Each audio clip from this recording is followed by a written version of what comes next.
Hello, my name is Max, and this is Henry, and we were wondering, what is the biggest pod of orcas ever found, and what is the biggest pod of whales or dolphins ever found? Thank you for answering our question.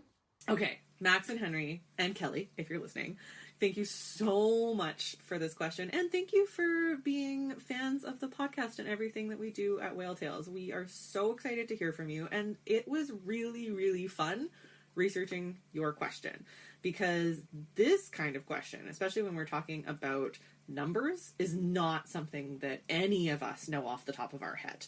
We definitely need to go and do some research because it could change at any time. So also a bit of a disclaimer, what I am going to share as the answer to your question today is the answer as best as we could figure it out today, January 2024.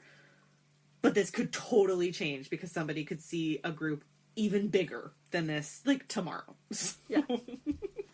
Really, really fun question. Also, another quick note about sort of definitions of words.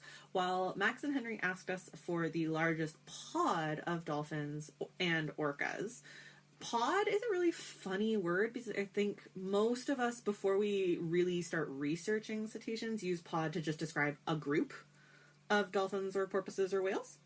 You're like, oh, hey, there's like 5 gray whales. That's a pod of gray whales.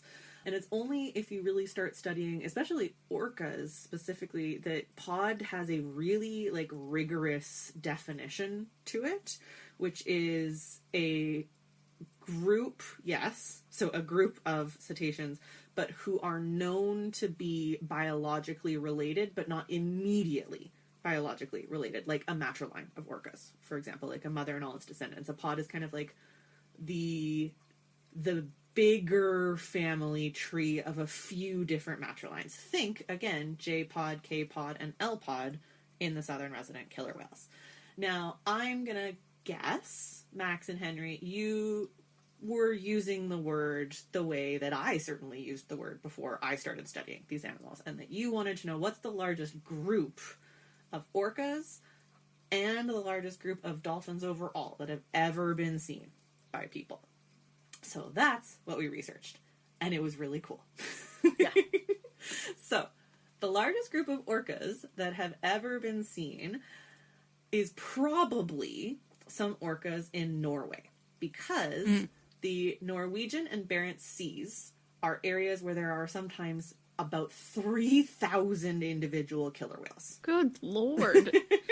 Now, not all 3,000 are going to be seen at once, though. And every year, the highest chance you have of seeing a large gathering of killer whales is between October and January, which is when the herring run happens in the Troms region. And in the herring run season in the seas of Norway, you can see groups of between 50 and 60 orcas at a time. Wow. Which is pretty incredible. But maybe not as incredible as the answer to the second part of your question, which is, what was the largest group of dolphins ever seen? I had my eyes pop out of my head when I found this. So this is documented with pictures, just like the orcas, but like really, really crazy pictures. And it's from about 10 years ago. Actually, maybe more like 11 years ago now. It was a group of common dolphins spotted off the coast of San Diego in February of 2013. And based on all of the photos, they estimated 100,000 common dolphins all migrating together. Yes, you heard that right. 100,000 common dolphins. Yeah. That's too many dolphins. Like, if I was gonna guess a number, I would have said, like, 1,000. That seems like in the right ballpark. No, 100,000. Yeah, I've definitely known, like, they do talk about superpods down there of, like, 5,000 or so. Yeah. So I would have said something around that, but that's insane. It's so many dolphins. So many dolphins.